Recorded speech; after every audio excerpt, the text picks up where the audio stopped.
A paz do nosso Senhor Jesus Cristo, eu sou Veridiana Costa e estamos aqui hoje para mais um dia de leitura.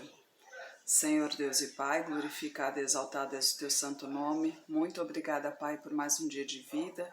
Agradeço por sua bênção e por sua proteção. Muito obrigada, Senhor, por tuas palavras, pelos teus ensinamentos, Pai, por tuas provações, por tuas libertações, Pai. Muito obrigada, Senhor, pelos teus livramentos, Pai. Por favor, nos abençoe nesta leitura, que cada palavra sua, Senhor, seja ensinamento em nossas mentes e em nossos corações, nos inspire e nos direcione sempre a Ti, em nome de Jesus. Primeiramente, gostaria de pedir desculpas. Ontem, como vocês podem ver, né, estou em Itaju e ontem teve uma tempestade muito forte aqui, então ficamos sem energia, obviamente sem energia, ficamos sem internet e até tentei fazer o vídeo aqui, mas não foi possível, então assim não consegui publicar. E hoje, por via das dúvidas, estou gravando mais cedo e programando a publicação para não correr o risco de ficar sem o vídeo novamente. Mas antes, não se esqueça, se inscreva no canal aí e ative o sininho para receber as notificações.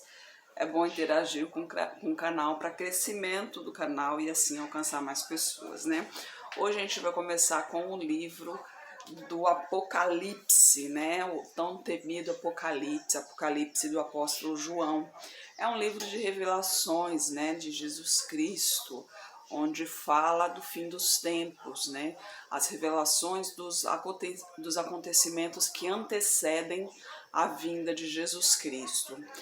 A gente começa com a introdução no capítulo 1. Revelação de Jesus Cristo, a qual Deus lhe deu para mostrar aos seus servos as coisas que brevemente devem acontecer e que pelo seu anjo as enviou e as notificou a João, seu servo, o qual testificou a palavra de Deus e o deu testemunho de Jesus Cristo e de tudo o que tem visto. Bem-aventurado aquele que lê e bem-aventurados os que ouvem as palavras desta profecia e guardam as coisas que nela estão escritas, porque o tempo está próximo. Saudação às 7 igrejas, versículo 4. João, às 7 igrejas que está na Ásia, graça e paz seja convosco, da parte daquele que é, que era e que há de vir, e da dos 7 espíritos que estão diante do seu trono, e da parte de Jesus Cristo, que é a fiel testemunha, o primogênito dentre os mortos e o príncipe dos reis da terra, aquele que nos amou em seu sangue e nos lavou dos nossos pecados, e nos fez reis e sacerdotes para Deus e seu Pai. A ele glória e poder para todo sempre. Amém. Eis que vem com as nuvens, e todo olho o verá, até os mesmos que o traspassarem, e todas as tribos da terra se lamentarão sobre ele. Sim, amém. Lembrando que quando fala o traspassarem, quer dizer aqueles que já morreram, né? E a palavra de Jesus no versículo 8, eu sou o alfa, o ômega, o princípio e o fim, diz o Senhor, que é, que era e o que há de vir, o Todo-Poderoso. A visão de Cristo, versículo 9, eu, João, que também sou vosso irmão e companheiro na aflição, no reino e na perseverança de Jesus Cristo, estava na ilha de chamado Patmos, por causa da palavra de Deus e pelo testemunho de Jesus Cristo.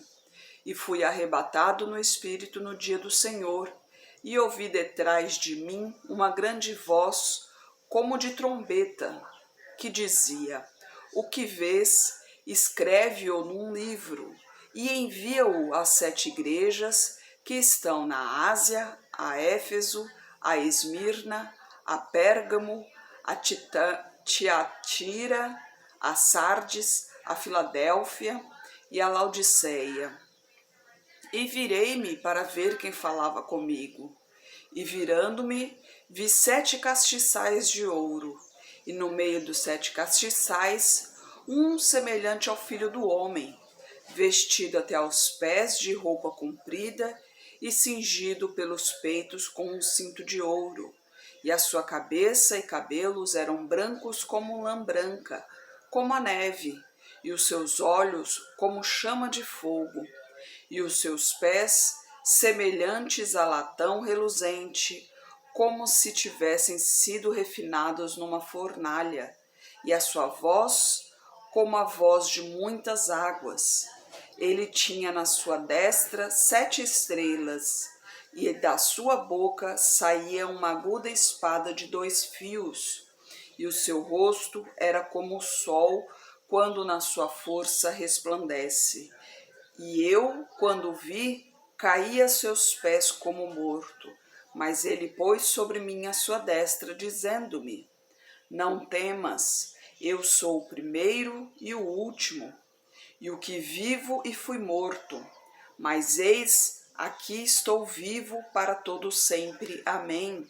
E tenho as chaves da morte e do inferno.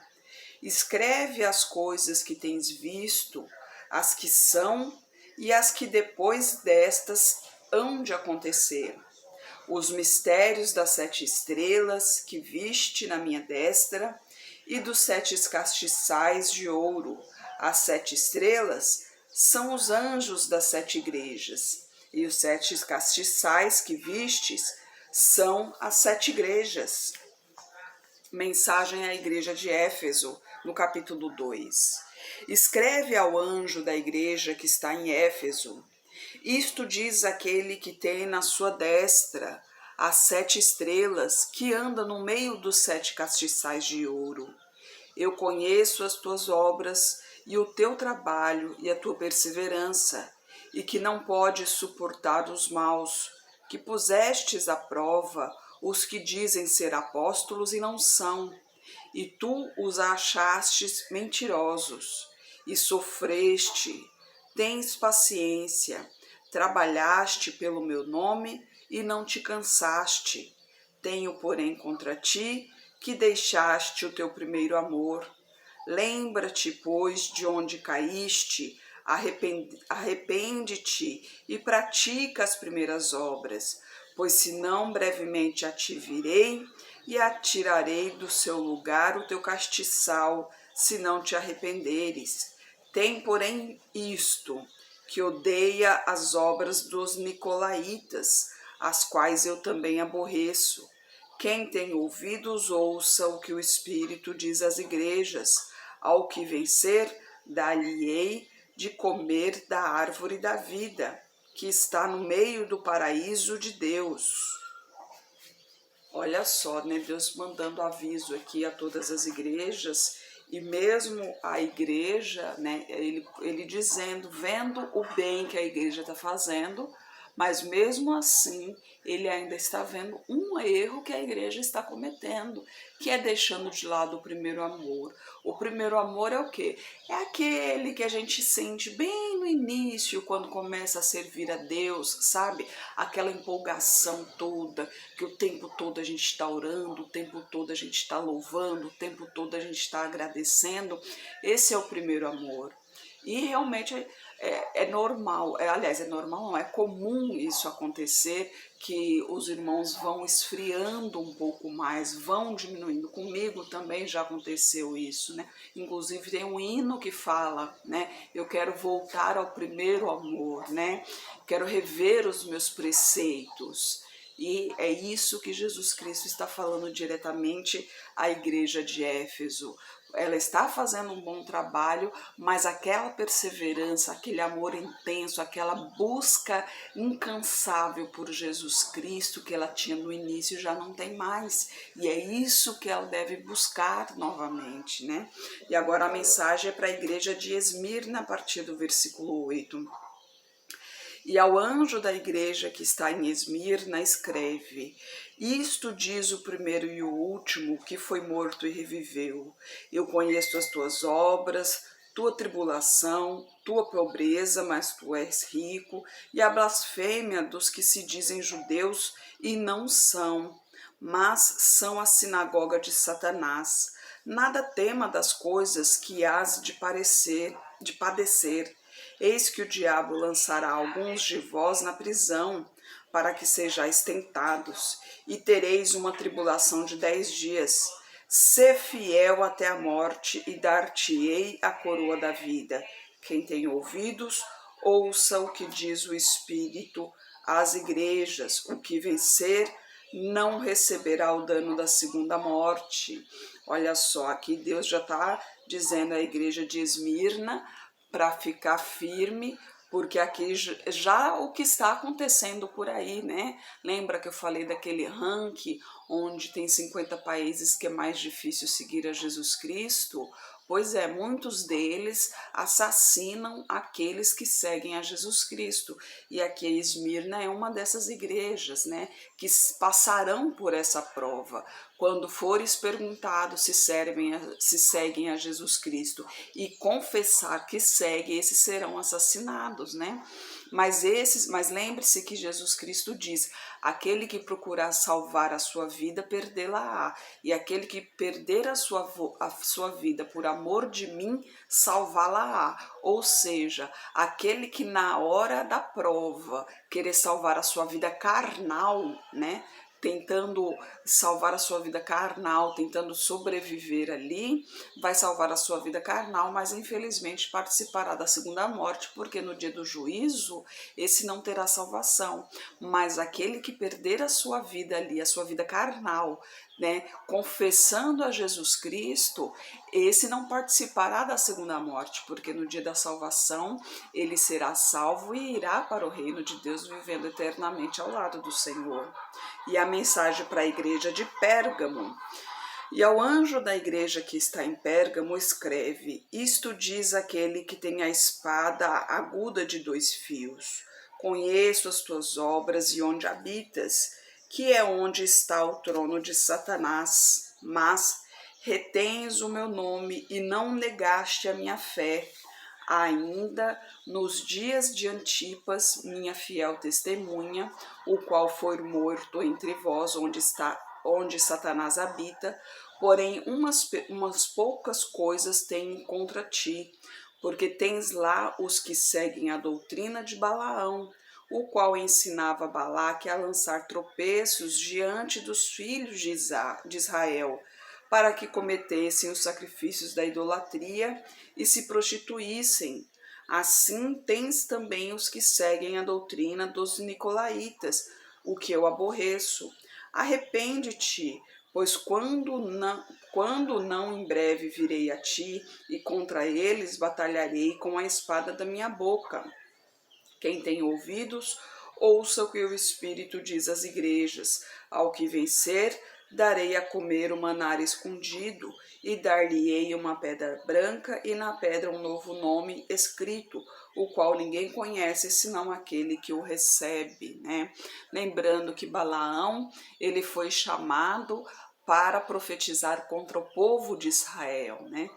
Mas quando ele viu que o povo era o povo de Deus, ele até tentou ali, mas não tinha como amaldiçoar o povo, porque era o povo protegido. Não me lembro qual era o nome do rei que tentava, que tentou de todas as maneiras, né, lançar maldições ao povo de Israel. Mas no final das contas, Balaão acabou cedendo e amaldiçoou o povo de Israel. Obviamente, essa maldição não pegou no povo de Israel, porque o povo de Israel era o povo de Deus, então o povo estava protegido, mas Balaão sofreu as consequências, né? Balaão foi morto,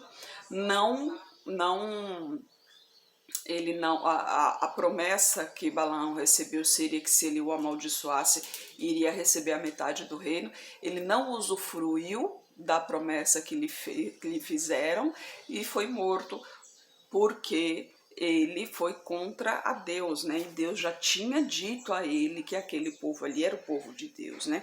E olha uma coisa interessante aqui, que nas igrejas ele fala que Satanás está dentro das igrejas, né? Lembra que em vídeos anteriores a gente vem conversando sobre isso, o demônio está dentro da igreja para quê?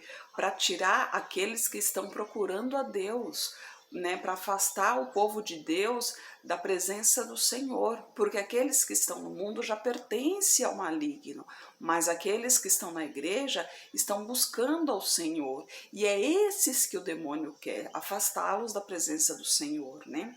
Então é por isso que, e aqui Jesus confirma isso, que o Satanás ele realmente está dentro das igrejas, né? E agora ele fala para a igreja de Tiatira, né? E o anjo da igreja de Tiatira escreve: Isto diz o Filho de Deus, que tem seus olhos como chama de fogo e os seus pés semelhantes ao latão reluzente.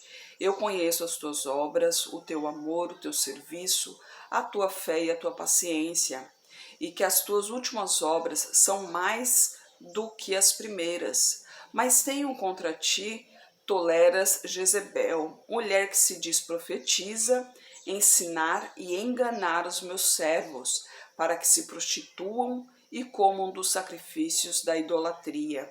E dei-lhe tempo para se arrepender-se da sua fornicação, mas não se arrependeu.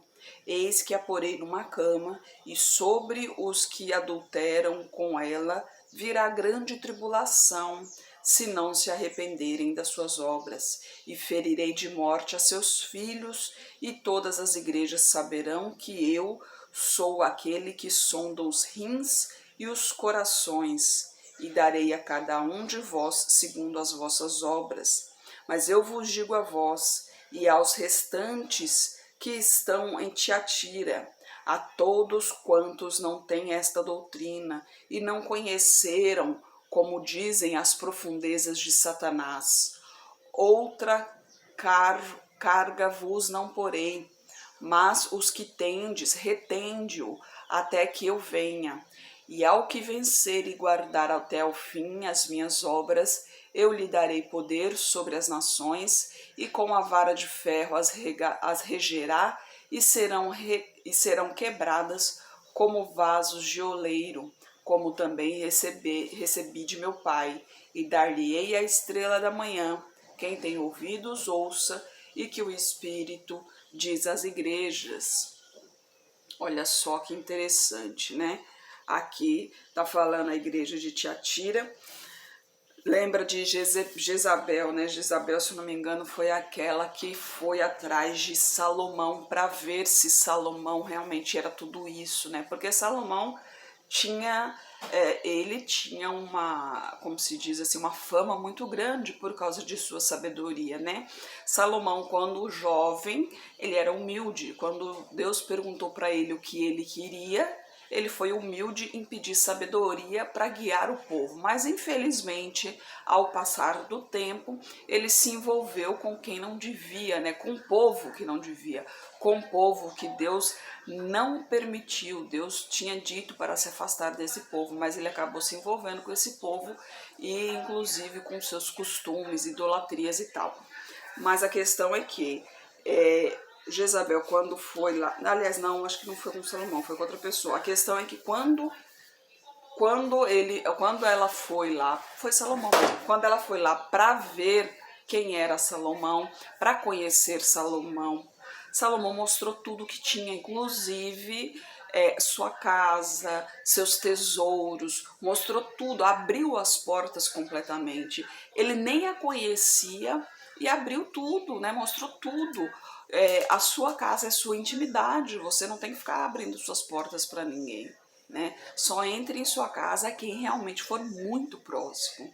E Deus mostrou isso ali para Salomão, e ele aprendeu isso da pior maneira, porque quando Jezabel entrou, que conheceu tudo, que inclusive a casa dos tesouros, Deus mandou um anjo dizendo que Salomão iria perder tudo, né? porque ele mostrou o que não devia, porque os tesouros que tinham ali não era de Salomão. Aqueles tesouros era para fazer o templo de Deus. Lembra que Davi queria fazer a casa do Senhor, mas como Davi era um homem de guerra, existia muito sangue em suas mãos. Por isso Deus não o permitiu fazer, mas Davi deixou tudo preparado para que Salomão fizesse, inclusive os ouros, os tesouros, né? Deixou muito ouro, prata, bronze, todo o material necessário. E Salomão, mostrando isso, praticamente se gloriando disso, né? E sendo que não lhe pertencia. Então, ele perdeu tudo que tinha e no final das contas ele acabou se envolvendo com quem não devia e o seu final, obviamente, ele acabou morrendo afastado do Senhor, que é o pior, né? Então a gente sabe que aqueles que não morrem na presença do Senhor, a gente sabe o final deles. Não vou prolongar muito o vídeo porque eu não sei como que vai carregar, mas para você ver que o livro de Apocalipse, ele é um pouco mais forte, né? Ele pega bem firme. Ali é Jesus Cristo nos revelando o que realmente está acontecendo. Então Jesus Cristo nos mostra o quê?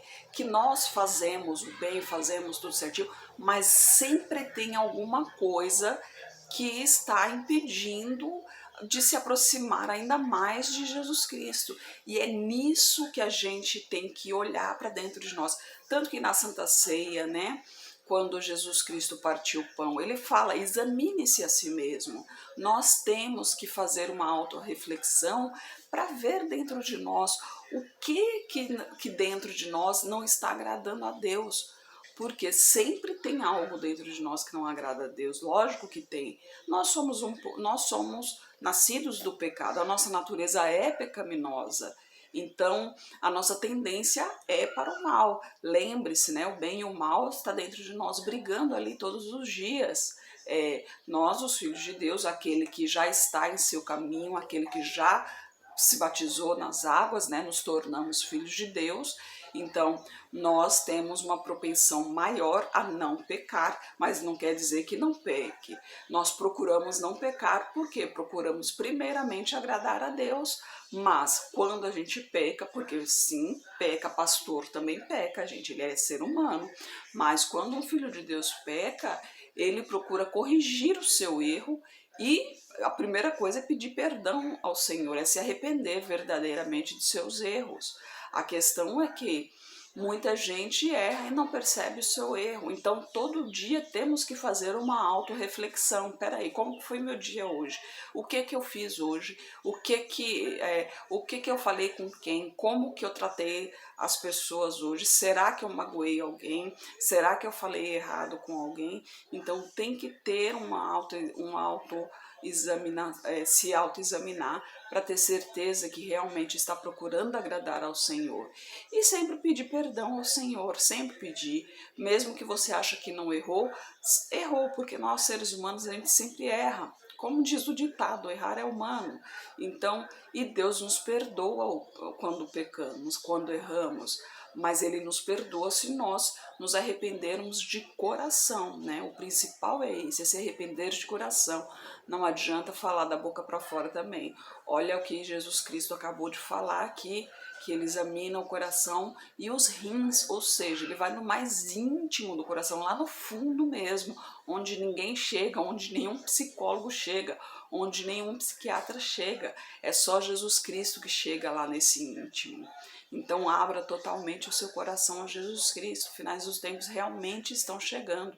A gente vê tudo o que está acontecendo aí, as barbaridades que estão acontecendo no mundo cada vez maior, pessoas não têm mais empatia, as pessoas, até a educação, o respeito não se tem mais, está cada vez mais difícil. A gente vê dentro das próprias famílias, as crianças de pequenas já começam a responder aos pais, né? Eu sou do tempo que bastava uma olhada do pai e da mãe para a criança ficar quieta, para a criança obedecer.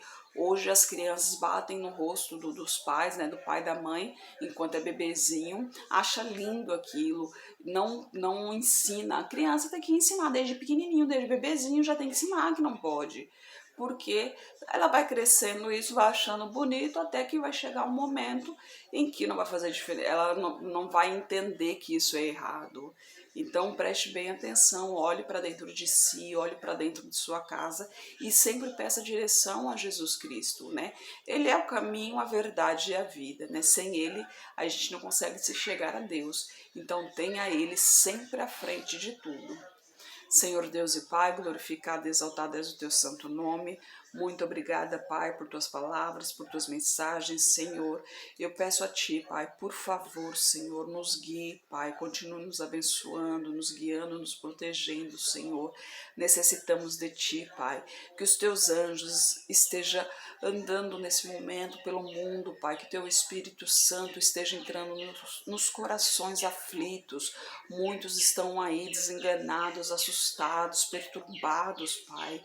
Realmente o mundo está cada vez mais perdido, Pai. Mas que o Teu Espírito Santo amoleça esses corações, Senhor, para que eles vejam, abra os seus olhos espirituais para que eles vejam o caminho que estão trilhando e possam se chegar a Ti, Pai. Eu peço a Ti que esteja com essa pessoa que está orando comigo, Pai. Manifeste o Teu poder na vida dela, toque em sua saúde, toque em suas finanças, Pai. Toque em sua vida emocional, toque em sua vida espiritual, Senhor. Peço a Ti por toda a minha parentela, por toda a parentela de meu esposo. Derrama Tua unção sobre cada um deles, manifeste o Teu poder na vida de cada um e traga todos para o Seu caminho, Pai. Peço a Ti pelos nossos governantes, pelas nossas autoridades, que os Teus anjos estejam guiando cada um deles de acordo com a Tua vontade, Pai. Peço a Ti pelos Teus filhos, Pai. Por favor, nos capacite cada vez mais para proclamarmos o Teu Evangelho, Senhor. É o que eu oro em nome de Jesus. Amém. Que Jesus Cristo esteja em seu coração e que Deus abençoe.